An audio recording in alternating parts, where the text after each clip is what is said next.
everyone, I'm Alex and I'm the hands behind Lovecraft Crochet. My plushies are for the anxious, depressed, autistic, and neurodivergent. Small enough to travel in a purse, backpack, diaper bag, or even your pocket.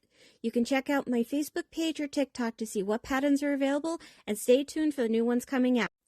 I also make hats, scarves, blankets, and dice bags for the tabletop gamer or dice goblin in your life. Feel free to order through the page, TikTok DMs, or via email at love.craft.crochet@gmail.com.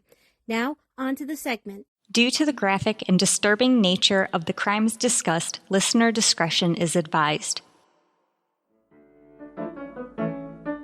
Retrostatic Radio presents Killing 15 Minutes.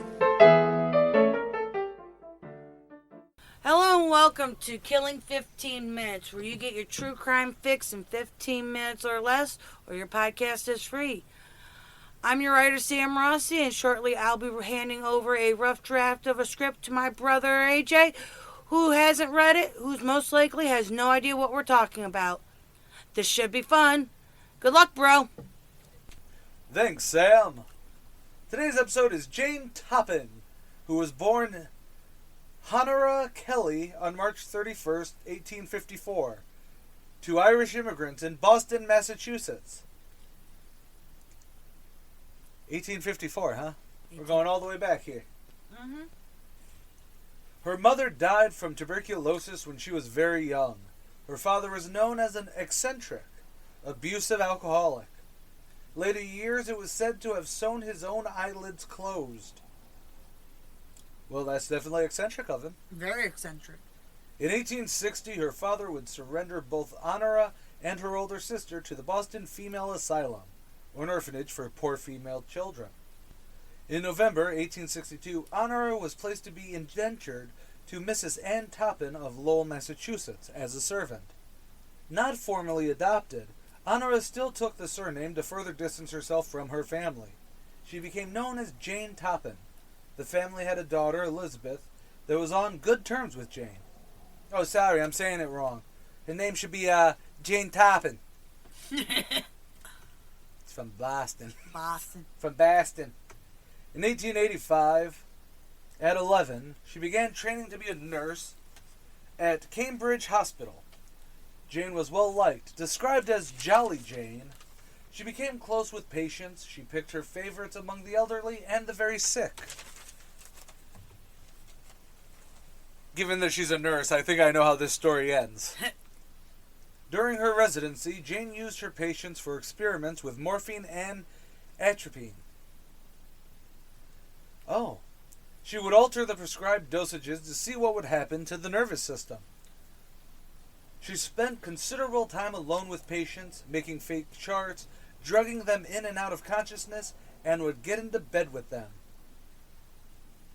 In a sexual sense? No. In the need of comfort, I believe.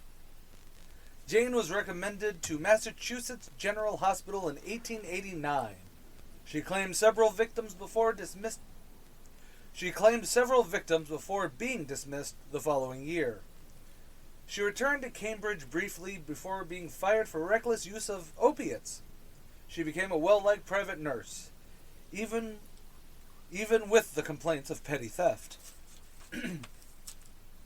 Jane started her poisoning spree earnestly in 1895 with the murder of her landlord, Israel Dunham, and his wife.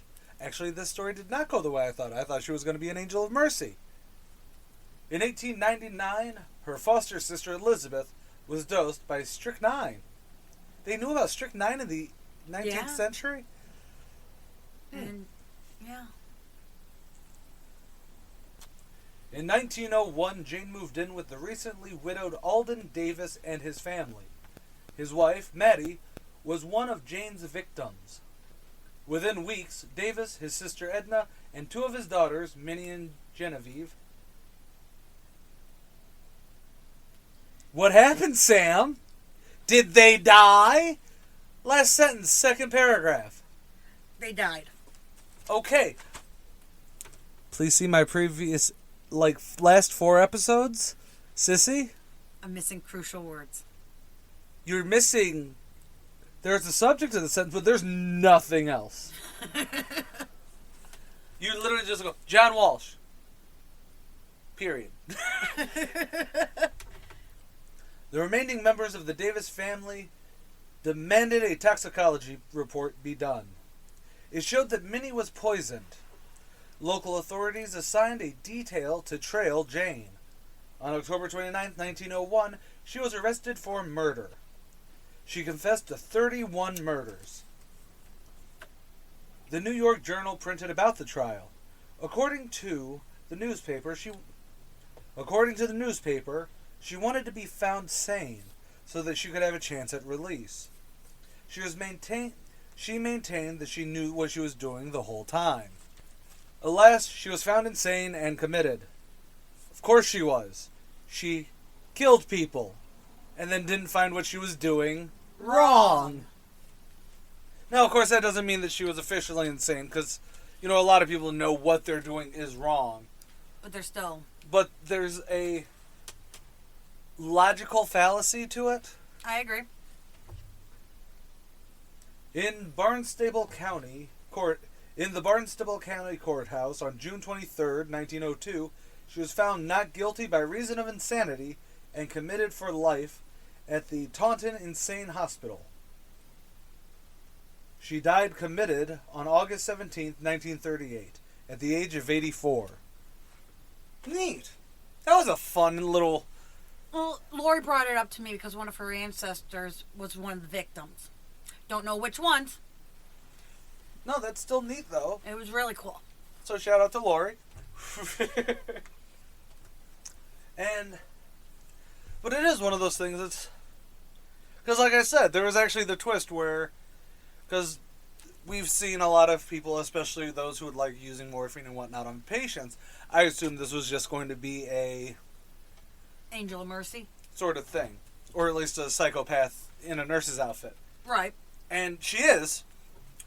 But I didn't realize it would, you did a nice bait and switch here. Oh, good. Even if you left out the crucial details. A lot of people actually like trying to do the other way around on this. Where they want to be found, not guilty by reason of insanity. So I think it's actually quite interesting to see her be like, no, I want to be found sane. I would like to be released. Mm-hmm. After 31 murders. She should have been born a man. I've got nothing on that. Well, because then using opiates and abusing opiates would be okay. And killing people based off of them would get you a pardon. One of the leading families, the leading pharmaceutical companies and their family was found, they were given immunity from prosecution during the whole opiate scandal. That is still ongoing because nothing really changed. Yeah. Except some of us. I'm AJ Carey. Let's get the hell out of here. I'm Sam Rossi. Later, y'all. Killing 15 Minutes is hosted by Arthur Carey, with scripts written and researched by Sam Rossi.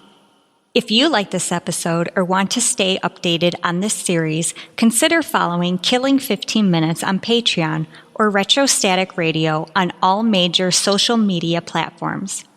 Good night and God bless. You're watching Retrostatic Radio. Wheel of Random is turn, turn, turn. Tell us the 15 minutes we shall learn. I'm Sam Rossi, writer and co-host of Randomly 15 Minutes, where the Wheel of Randomness gives me the topic and I write about it. I'm Megan Klodnicki, and I'm the host of Randomly 15 Minutes. I cold read what Sam writes and learn in real time about a random topic. You can find us on all major podcast platforms and YouTube. Follow us on Facebook at Randomly 15 Minutes to get more random facts.